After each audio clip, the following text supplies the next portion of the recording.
Okay, so after 5 weeks of escalating conflict that had the entire world holding its breath, the US and Iran have suddenly hit pause. A ceasefire is in place, but let me tell you, it is incredibly fragile. The whole situation is balanced on a knife's edge. So to really get a handle on how we got here and, what could possibly happen next, we need to break it all down. First, we're going to look at this 2-week deal that has everyone on edge. Then, we'll hit rewind to see how the shutdown of one single waterway sparked a massive global crisis.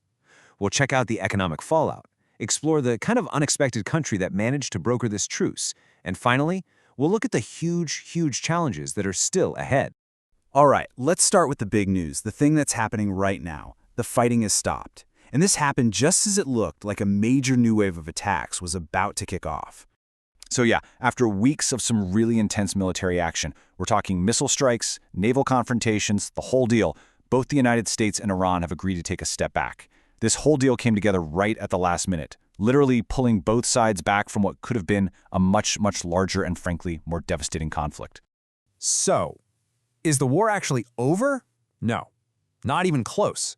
This is the crucial point you have to get. This is not a peace treaty. It's a temporary 2-week ceasefire.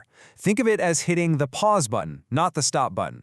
All it really does is create a very small window for some incredibly high-stakes diplomacy. And the terms here are super specific. For just 2 weeks, all attacks stop. In return, the world's most important oil route, the Strait of Hormuz, has to be reopened immediately for all shipping. And during this brief calm, negotiators are going to meet in Islamabad to see if a permanent peace is even on the table. Okay, so to really grasp why this pause is such a big deal, we got to rewind a little and see how this whole crisis just exploded in the first place. And it all revolves around one of the most critical maritime choke points on the entire planet. So it all kicked off on February 28th. Joint U.S.-Israeli strikes killed Iran's supreme leader. Iran's response was instant. Retaliatory missile strikes and, this is the key part, they shut down the Strait of Hormuz. For the next 5 weeks, the whole thing just spiraled and spiraled until this last-ditch truce was reached. And wow, this chart just says it all, doesn't it? Take a look. The red line, that's oil tankers. In just a matter of days, traffic just falls off a cliff. The strait wasn't just disrupted, it was, for all intents and purposes, completely closed for business. So why does this one little sliver of water matter so much? Well, these maps really show you the incredible concentration of energy infrastructure over there. On the left, you see all the major oil fields and pipelines. On the right, all the natural gas stuff. And almost all of it has to squeeze through that one tiny choke point, the Strait of Hormuz. We're talking something like 20% of the entire world's oil and a quarter of its liquefied natural gas. It is without a doubt the most critical energy artery on the planet. And when you turn off a tap that big, the shock waves are felt instantly, and they're felt everywhere.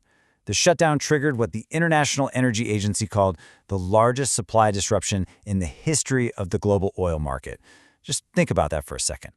$126. That's the price a single barrel of Brent crude oil hit at its peak. We haven't seen numbers like that in 4 years. And this wasn't just some figure for Wall Street traders to worry about. This sparked a genuine global energy security crisis. Countries all over the world were scrambling, trying to find any alternative supplies they could get.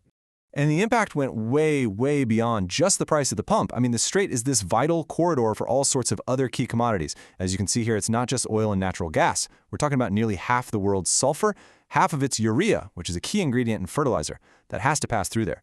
So this very quickly became a crisis for manufacturing, for industry, and especially for agriculture.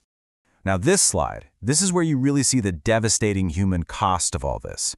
The darkest red areas show where people felt the biggest losses. And it's not the world's biggest economies, right?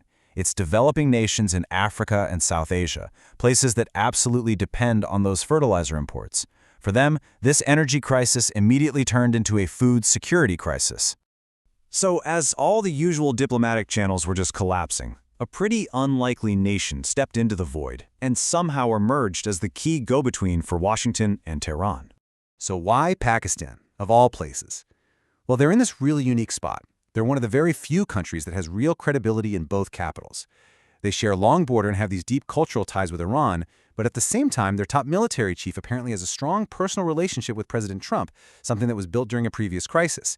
In a region of really rigid alliances, Pakistan's ability to talk to both sides, plus its status as a non-aligned nuclear power, basically made it the only country for the job. But here's a really crucial distinction that a lot of analysts are making. Pakistan acted more as a messenger than a true mediator. What that means is they can carry proposals back and forth, they can help build a little bit of trust, but they don't have the kind of economic or military power to actually force either side to agree to a deal. They can open the door, but they can't make anyone walk through it. And that brings us right back to this moment. The fighting has paused, which is great, but now negotiators face this absolutely monumental task of trying to bridge a chasm of hostility and mistrust that's been building for decades. I mean, just look at where things stood before the ceasefire. The starting positions were on different planets. The US and Israel wanted a total stop to Iran's nuclear program and its missile program. Iran, on the other hand, was demanding guarantees against any future attacks, reparations, and total sovereignty over the strait. These were complete non-starters for everybody involved. But then, working through Pakistan, Iran put this detailed 10-point plan on the table. And it lays out some pretty sweeping demands, right? From keeping control over the strait, to lifting all sanctions, to the full withdrawal of U.S. forces. It was this document, this plan, that somehow broke the stalemate.